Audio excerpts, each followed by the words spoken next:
5 feet na ang ating kalamansi at namumulaklak na. Magandang buhay! Maaga pa lang ay namasyal na ako sa aking farm. Ayan, at hindi pa nga sumisikat ang araw, nandyan na ako. Naglalakad-lakad at naglilibot-libot. Tumitingin ng kung ano makikita. At sa paglilibot ko ngayon nakita kong namumulaklak na ang aking kalamansi. Ang iba ay nagsasanga pa lang. Sa mga sangang yan, dyan lalabas ang kanilang mga bulaklak.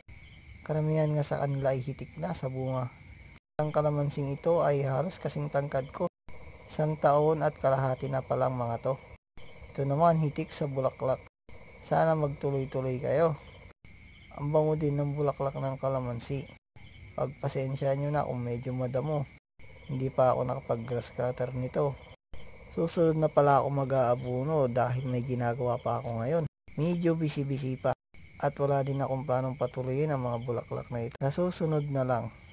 Pero kung may magtutuloy, sige lang. Sana maraming magtuloy, baka naman. Ang isang toy may insekto nga akong nakita, ayan. Susunod mag-i-spray tayo dyan. Sayang, maganda pa naman ang presyo ng kalamansi ngayon. Ang gaganda ang bigayan. Hanggang dito na lang muna.